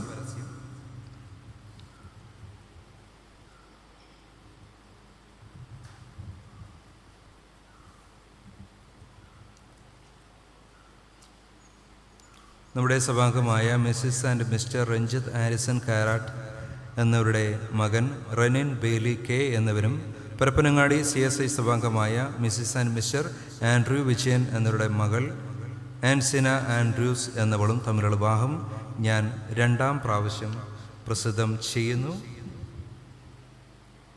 ക്രിസ്തു ശിഷ്യരായ ഇവരെ സഭാംഗങ്ങൾ പ്രാർത്ഥനയിൽ ഓർത്തുകൊള്ളുവാൻ അപേക്ഷിക്കുന്നു. ഇവർ യോഗ്യമായ നിലയിൽ വിശുദ്ധ വിവാഹാവസ്ഥയിൽ പ്രവേശിപ്പാനും ക്രിസ്ത്യാനികൾക്ക് പറ്റിയ വിധത്തിൽ ജീവിതം നയിപ്പാനും ഒടുവിൽ നിത്യരക്ഷ പ്രാപിപ്പാനും ദൈവം ഇവർക്ക് കൃപ നൽകുമാറാകട്ടെ. എന്നാൽ ഇവർ വിശുദ്ധ വിവാഹാവസ്ഥയിൽ പ്രവേശിക്കാതിരിക്കേണ്ടതിന് വല്ല കാരണമാകട്ടെ, ന്യായമായ വല്ല തടസ്സമാകട്ടെ, നിങ്ങളിൽ ആർക്കെങ്കിലും അറിവുണ്ടെങ്കിൽ ആയത് തക്ക സമയത്ത് ബോധിപ്പിച്ചു കൊള്ളണം. അല്ലാത്ത പക്ഷം പിന്നേത്തേതിൽ ആക്ഷേപിക്കാതിരിക്കുകയും വേണം. വിവാഹം കഴിപ്പാൻ നിശ്ചയിച്ചിരിക്കുന്നവർക്ക് വിവാഹാവസ്ഥയെ സ്ഥാപിച്ചിരിക്കുന്ന ദൈവം തന്നെ ക്രിസ്തു മുഖാന്തരം തൻ്റെ കൃപയും അനുഗ്രഹം നൽകി ഇവരുടെ ഉദ്ദേശം സാധിപ്പിക്കുമാറാകട്ടെ. ആമേൻ.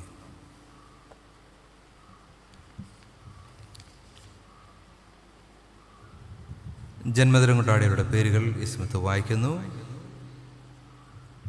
Mercy Pandaraparambil, Shilpa Stephen Chirakkal, Emil Edwin Emmanuel Vilayil, Janvia Hannah Ponnankuzhi, doctor Leah Grace Karuvancheri, Ashitha Gabriel Pallat, Baby Joyce, Beena Prakash Paranjothi, Sajeev Raj Mannamparambil, Jonas Ronal Kannath, Dileep Kumar Mavettil, Sunil Jacob Panthalath, Irene Bineesh Chunkath, Adrian John Pulickal, Wilson Chozhiyattil, Victoria Jijabai Maniyur, Thomas Isaac Vavoor, Nia Rachel Karat, Pushpavathi Beatrice Kunnakkodi, Paul Illath Parambil, Lucy Varghese Pallipparambil, Soju Koyappa, Ajwin Jeron പരങ്ങത്ത്. ഈ പ്രിയപ്പെട്ട മക്കളെ ദൈവത്തിൻ്റെ സന്നിധിയിൽ സമർപ്പിച്ചുകൊണ്ട് പ്രാർത്ഥിക്കാം. അതുപോലെ വിവാഹ വാർഷികം കൊണ്ടാടേരെയും മറ്റ് പലവിധമായിട്ടുള്ള ദൈവകൃപകൾ അനുഭവിച്ചേരി നമുക്ക് ഈ സമയത്ത് ഓർക്കാം. 231 ഗീതത്തിൻ്റെ 1-ാമത്തെ ചരണം, വിശ്വസ്തനാം അതെ വിശ്വസ്തനാം.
ഞങ്ങളുടെ ജീവൻ്റെ നാഥനും ജീവൻ്റെ പരിപാലകനുമായ സ്വർഗീയ പിതാവേ, കർത്താവേ, വിശുദ്ധ ദിവസത്തിൽ ഞങ്ങൾക്ക് ഒരുമിച്ച് ഞങ്ങളുടെ ആലയത്തിലായിരിക്കാൻ അങ്ങ് ഞങ്ങളെ സഹായിക്കുന്നില്ല. പ്രത്യേകിച്ച് കർത്താവേ, ഇന്ന് ഞങ്ങളുടെ സഭയിൽ ജന്മദിനം കൊണ്ടാടിക്കുന്ന പ്രിയപ്പെട്ട മക്കളെല്ലാവരെയും ദൈവസന്നിധിയിൽ ഓർക്കുന്നു. കഴിഞ്ഞ നാളുകളിൽ ദൈവത്തിൻ്റെ അളവറ്റ കരുണയും കാവലും കൂട്ടായ്മയും പ്രിയപ്പെട്ട മക്കളോട് കൂടെയിരുന്നു.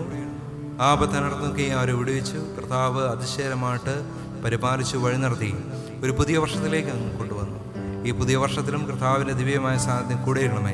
വേണ്ട നല്ല നന്മകളെ, ആരോഗ്യത്തെ, സൗഖ്യത്തെ എല്ലാം നൽകി ദൈവകൃപയിൽ ആയിരിക്കാൻ പ്രിയപ്പെട്ട മക്കളെ സഹായിക്കണമേ. ഈ പുതിയ വർഷം പ്രിയപ്പെട്ട മക്കളുടെ ജീവിതത്തിൽ ഏറ്റവും നന്മയുടെ, അനുഗ്രഹത്തിൻ്റെ, ദൈവാനുഭവത്തിൻ്റെ ഒരു പുതിയ വർഷമാക്കണമേ എന്നപേക്ഷിക്കുന്നു. കർത്താവെ, വിവാഹ വാർഷികം കൊണ്ടാടിയ പ്രിയപ്പെട്ട മക്കളെയും നിങ്ങളെ സമയത്ത് ഓർക്കുന്നു. കുടുംബജീവിതത്തിൽ ദൈവം കഴിഞ്ഞ നാളുകളിൽ കൂടെയായിരുന്നു. ഈ പുതിയ വർഷത്തിലും ദൈവകൃപകൾ അനുഭവിച്ചുകൊണ്ട് കുടുംബമായിട്ട് അങ്ങേ സ്തുതിച്ചുകൊണ്ട് അങ്ങനെ ആശ്രയിച്ചുകൊണ്ട് ചെയ്യുവാൻ പ്രിയപ്പെട്ട മക്കളെ അവിടുന്ന് സഹായിക്കണമേ. പലവിധമായിട്ടുള്ള ദൈവകൃപകൾ, നന്മകൾ അനുഭവിച്ചുകൊണ്ട് അങ്ങയുടെ സന്നിധി നന്ദിയോടുകൂടിയായിരിക്കുന്ന എല്ലാ പ്രിയപ്പെട്ട മക്കളെ അവിടുന്ന് അനുഗ്രഹിക്കണമേ. തുടർന്നും ദൈവാനുഗ്രഹത്തോടു കൂടിയായിരിക്കാൻ സഹായിക്കണമേ. പ്രാർത്ഥനകൾക്ക് സ്തോത്രം. യേശു ക്രിസ്തുവിൻ്റെ ധന്യമുള്ള നാമത്തിൽ തന്നെ ആമേൻ.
നമ്മുടെ കർത്താവായ യേശു ക്രിസ്തുവിൻ്റെ കൃപയും ദൈവത്തിൻ്റെ സ്നേഹവും പരിശുദ്ധാത്മാവിൻ്റെ കൂട്ടായ്മയും കാവലും നിങ്ങളോട് കൂടെ ഇന്നുമെല്ലാം ഇപ്പോഴും ഉണ്ടായിരിക്കുമാറാകട്ടെ. ആമേൻ.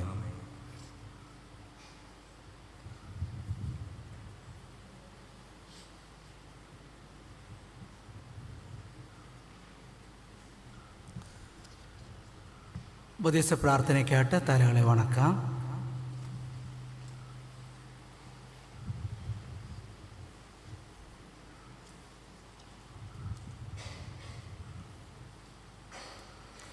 ഓരോ അപേക്ഷയുടെ പിന്നാലെ കർത്താവെ കരുണയുണ്ടാകണമേ എന്ന് പ്രതിവാക്യം പറയാം. കർത്താവെ കരുണയുണ്ടാകണമേ എന്ന് പറയാം.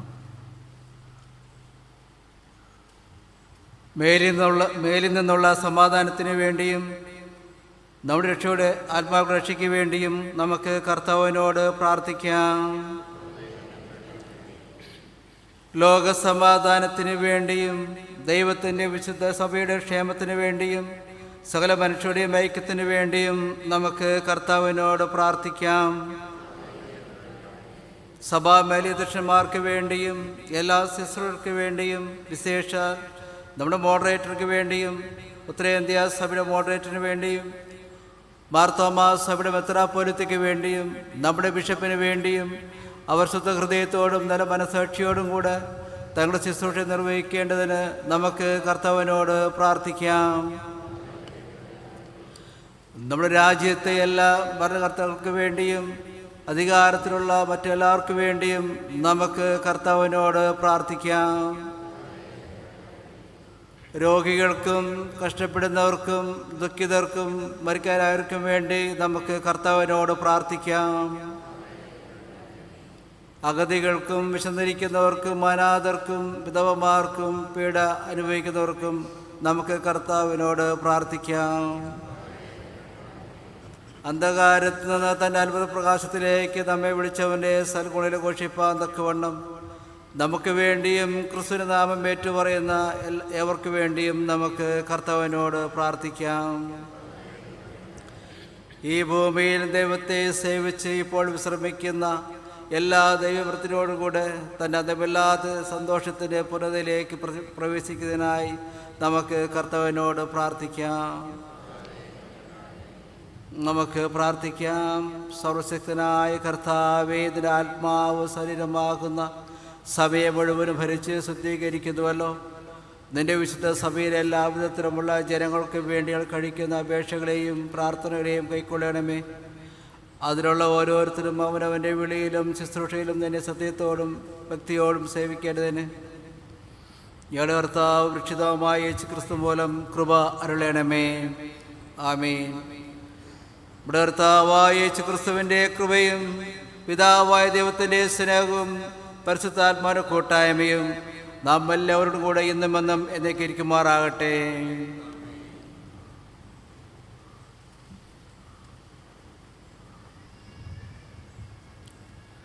അപ്പം നുറുക്കൽ ശുശ്രൂഷയ്ക്കായി നമുക്കെല്ലാവർക്കും എഴുന്നേറ്റ് നിൽക്കാം. ഇതാ സഹോദരന്മാർ ഒത്തൊരുമിച്ച് വസിക്കുന്നത് എത്ര ശുഭവും എത്ര മനോഹരവുമാകുന്നു. അപ്പം ഒന്നാകൊണ്ട് പലരായി നാം ഒരു ശരീരമാകുന്നു. നാം എല്ലാവരും ആ ഒരേ അപ്പത്തിൽ അംശികൾ ആകുന്നുവല്ലോ. ഞാൻ അവൻ്റെ കൂടാരത്തിൽ ജയഘോഷണം ആർപ്പിക്കും. ഞാൻ കർത്താവിന് പാടി കൃത്യം ചെയ്യും. ക്രിസ്തുവിൻ്റെ സമാധാനം നമ്മോട് കൂടെ ഇരിക്കുമാറാട്ടെ.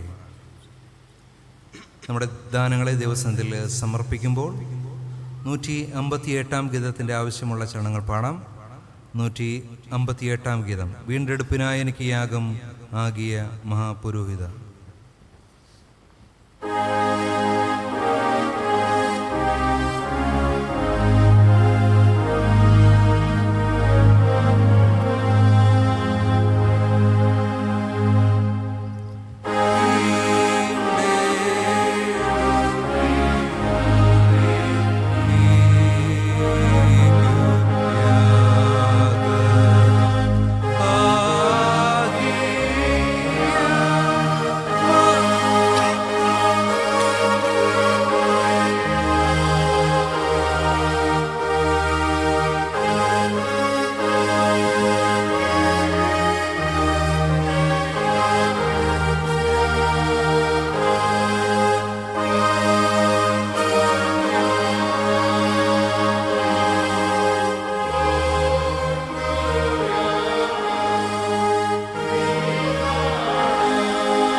നമുക്ക് ഈ ദാനങ്ങളെ ദിവസത്തിൽ സമർപ്പിച്ചുകൊണ്ട് പ്രാർത്ഥിക്കാം.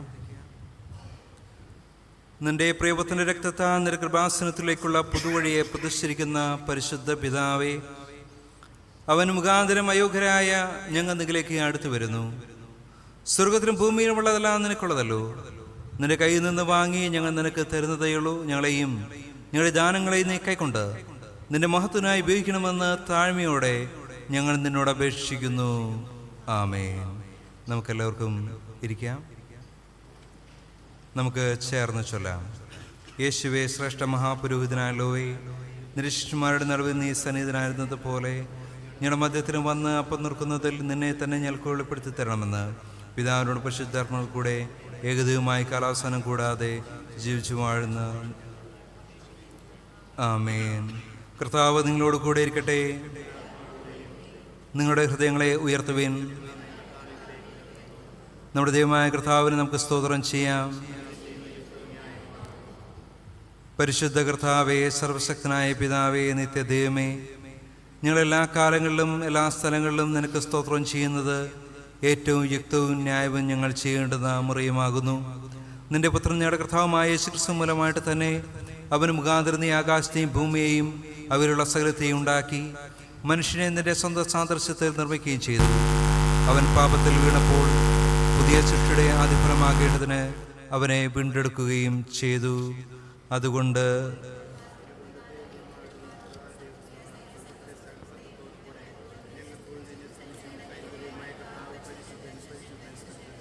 ആകാശം ഭൂമി നിന്റെ മഹത്വം നിറഞ്ഞിരിക്കുന്നു. മഹോന്നതനായ കർത്താവേ, നിനക്ക് മഹത്വം നിശ്ചലിയും. നിന്റെ മഹത്വമുള്ള നാമത്തെ പുകഴ്ത്തി മഹത്വപ്പെടുത്തുന്നു. ആമേൻ.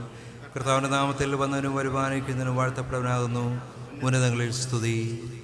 സ്വർഗസ്ഥ പിതാവേ, നീ സത്യമായി പരിശുദ്ധനാകുന്നു. നീ സത്യമായി വാഴ്ത്തപ്പെടവനാകുന്നു. മനുഷ്യവർഗത്തോടുള്ള നിന്റെ ആർദ്ര സ്നേഹം കൊണ്ട് നിന്റെ ഏകപുത്രനായ യേശുക്രിസ്തുവിനെ ഞങ്ങളുടെ മനുഷ്യ സ്വഭാവത്തെ എടുപ്പാനും ഞങ്ങളുടെ വീണ്ടെടുപ്പിനായി ക്രൂശിന്മേൽ മരണം അനുഭവിപ്പാനും തന്നുവല്ലോ. അവൻ ഒരിക്കലായി തന്നെ ഏക വഴിപാടായി അർപ്പിച്ചതിനാൽ സർവ്വലോകത്തിനെയും പാപങ്ങൾക്കായിട്ട് തികവായി പൂർണ്ണമായി മതിയാകുന്ന യാഗവും വഴിപാടും പ്രതിശാന്തിയത്തേക്കും താൻ വീണ്ടും വരുമ്പോഴും തന്റെ വിലയേറിയ മരണത്തെക്കുറിച്ച് ഇടപെടാതെ ഓർമ്മയെ നിയമിക്കുകയും അതിനെപ്പോഴും ആചരിക്കണമെന്ന് തൻ്റെ വിശുദ്ധ സുവിശേഷത്തിൽ ഞങ്ങളോട് കൽപ്പിക്കുകയും ചെയ്തുവല്ലോ. അവൻ താൻ ഒറ്റിക്കൊടുക്കപ്പെട്ട ആ രാത്രിയിൽ തന്നെ അപ്പം എടുത്തു, സ്തോത്രം ചൊല്ലി അതിനെ നുറുക്കി തൻ്റെ ശിഷ്യന്മാർക്ക് കൊടുത്തു പറഞ്ഞു, വാങ്ങി ഭക്ഷിപ്പിൻ. ഇത് നിങ്ങൾക്ക് വേണ്ടി നൽകപ്പെടുന്ന എൻ്റെ ശരീരമാകുന്നു. എൻ്റെ ഓർമ്മയ്ക്കായി ഇത് ചെയ്യുവിൻ. അത്താഴം കഴിഞ്ഞതിന് ശേഷം അപ്രകാരം തന്നെ അവൻ പാനപാത്രം എടുത്തു, സ്തോത്രം ചൊല്ലി അവർക്ക് കൊടുത്തു പറഞ്ഞു, നിങ്ങളെല്ലാവരും ഇതിൽ നിന്ന് കുടിപ്പിൻ. എന്തെന്നാൽ ഇത് നിങ്ങൾക്ക് വേണ്ടിയും അനേകർക്ക് വേണ്ടിയും പാപമോചനത്തിനായിട്ട് ചുരിയപ്പെടുന്ന പുതിയ നിയമത്തിലുള്ള എൻ്റെ രക്തമാകുന്നു. ഇതിനെ നിങ്ങൾ കുടിക്കുമ്പോഴൊക്കെയും എൻ്റെ ഓർമ്മയ്ക്കായി ചെയ്യുവിൻ.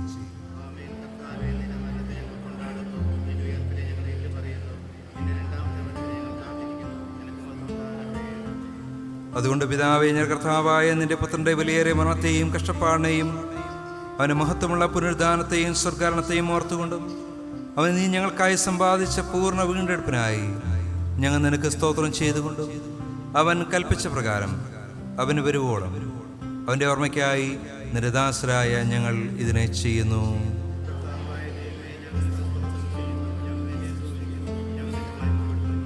കരുണയുള്ള പിതാവേ, ഞങ്ങളെയും നിന്റെ ദാനങ്ങളായ അപ്പത്തെയും വീഞ്ഞിനെയും നിന്റെ പരിശുദ്ധാത്മനെ ശുദ്ധീകരിച്ച് ഞങ്ങൾ വാഴ്ത്തുന്ന ഈ അപ്പം ക്രിസ്തുവിൻ്റെ ശരീരത്തിൻ്റെ കൂട്ടായ്മയും ഞങ്ങൾ വാഴ്ത്തുന്ന ഈ പാനപാത്രം ക്രിസ്തുവിൻ്റെ രക്തത്തിൻ്റെ കൂട്ടായ്മയും ആകേണ്ടതിന് കൃപ നൽകണമെന്ന് ഞങ്ങൾ താഴ്മയോടെ അപേക്ഷിക്കുന്നു. അങ്ങനെ അവനിൽ യോജിക്കപ്പെട്ട് ഞങ്ങളെല്ലാവരും വിശ്വാസത്തിൻ്റെ ഐക്യം പ്രാപിച്ച് ഞങ്ങളുടെ കർത്താവാകുന്ന മശിയ എന്ന തലയാകുന്ന അവങ്കിലേക്ക് സകലത്തിലും വളരേണ്ടതിന് കൃപ നൽകണമേ. അവൻ മൂലമായും അവനോടുകൂടെയും പരിശുദ്ധാത്മാവിന്റെ ഐക്യത്തിൽ സർവശക്തനായ പിതാവേ, നിനക്ക് സകല ബഹുമാനമഹത്വവും കാലാവസാനം കൂടാതെ ഉണ്ടായിരിക്കട്ടെ. ആമേൻ. നമ്മുടെ രക്ഷിതാവായ ക്രിസ്തു ആജ്ഞാപിക്കുകയും പഠിപ്പിക്കുകയും ചെയ്ത പ്രകാരം നാം ധൈര്യത്തോടെ പ്രാർത്ഥിച്ചു ചൊല്ലുന്നു. സ്വർഗസ്നായ ഞങ്ങളുടെ പിതാവേ, നിന്റെ നാമം വിശദീകരിക്കപ്പെടണമേ. നിന്റെ രാജ്യം വരണമേ. നിന്റെ സ്വർഗ്ഗത്തിലെ പോലെ ഭൂമിയിലും ആകണമേ.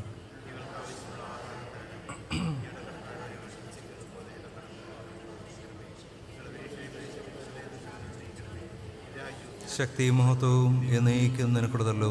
ആമേൻ. നമ്മെ തന്നെ ഒരിക്കൽ കൂടി ദൈവത്തിൻ്റെ സന്നിധിയിൽ സമർപ്പിക്കാം. കർത്താവിൻ്റെ വരവിന് വേണ്ടി ഒരുങ്ങിക്കൊണ്ട് ഇരിക്കുന്ന ഈ നാളുകളിൽ വിശുദ്ധിയോടുകൂടി നമ്മുടെ ജീവിതങ്ങളെ, നമ്മുടെ പ്രവൃത്തികളെ ഒക്കെ നിർമ്മലമാക്കിക്കൊണ്ട് ജീവിപ്പാൻ ദൈവം ഞങ്ങളെ സഹായിക്കണമേ. ഞങ്ങളിൽ വന്നു പോയിരിക്കുന്ന വീഴ്ചകളെ കർത്താവ് അവിടുന്ന് പൊറുക്കണമേ.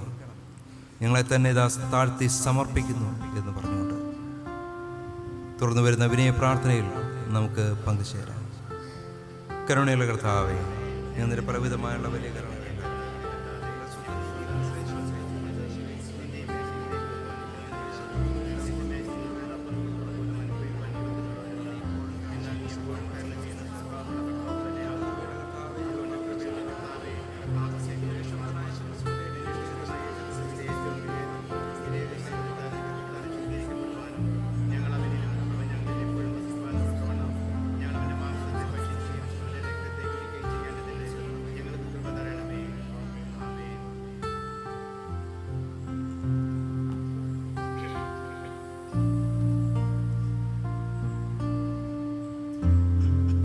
നാം നുറുക്കുന്ന ഈ അപ്പം ക്രിസ്തുവിന്റെ ശരീരത്തിന്റെ കൂട്ടായ്മ അല്ലയോ?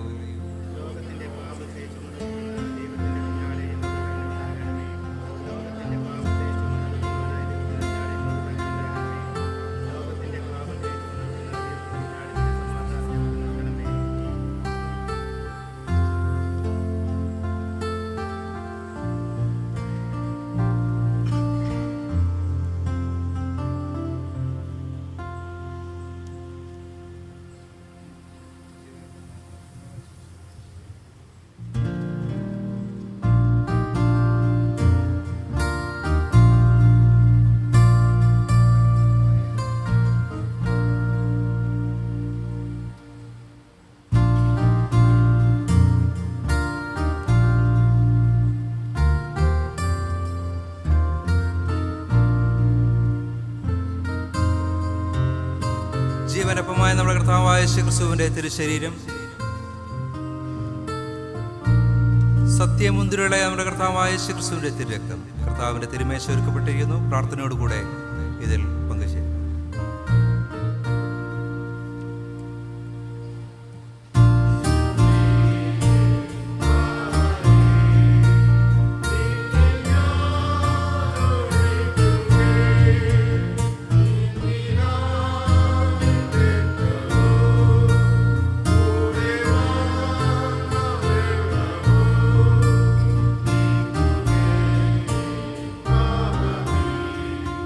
Susanna.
ക്രിസ്തുവിൻ്റെ ശരീരത്തിൻ്റെയും രക്തത്തിൻ്റെയും സക്രമന്ത് വിശ്വാസത്താൽ കൈക്കൊണ്ട് നമുക്ക് ദൈവത്തിനെ സ്തോത്രം ചെയ്ത് പ്രാർത്ഥിക്കാം.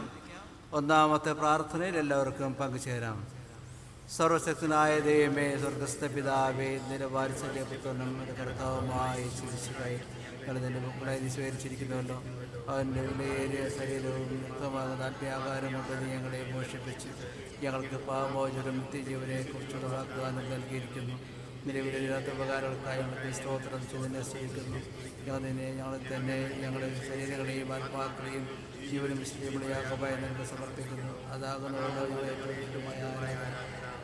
ഞങ്ങൾക്ക് ലോകത്തിനകത്ത് വരാതെ നല്ലതും പൂർണ്ണമായ തീരുമാനങ്ങളെ തിരിച്ചറിയാൻ മനസ്സോടിക്ക് രൂപാന്തരപ്പെടാൻ ഞങ്ങളെ സഹായിക്കണമേ. അങ്ങനെ ഞങ്ങൾ പൂർവ്വത്തിൻ്റെ അനുസരിച്ച് ഒടുവിനെ അപേക്ഷിക്കുന്നു. അവൻ നിന്നോട് പ്രസിദ്ധാത്മാവിലൂടെ ഏകദേവമായി ഉപയോഗിച്ചു വാഴുന്നു. ആമേൻ. ആമേൻ. നമ്മുടെ ദൈവത്തിന് എന്നേക്കും സ്തുതിയും മഹത്വവും ജ്ഞാനവും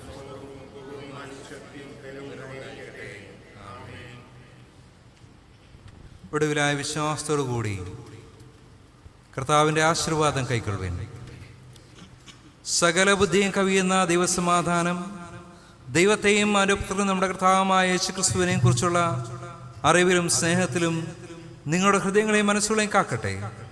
ഇങ്ങനെ പിതാവും പുത്രനും പരിശുദ്ധാത്മാവുമായുള്ള സർവശക്തനായ ദൈവത്തിൻ്റെ അനുഗ്രഹവും നിങ്ങളുടെ ഇടയിൽ ഉണ്ടായി എല്ലായ്പ്പോഴും നിങ്ങളോട് കൂടെ ഇരിക്കട്ടെ.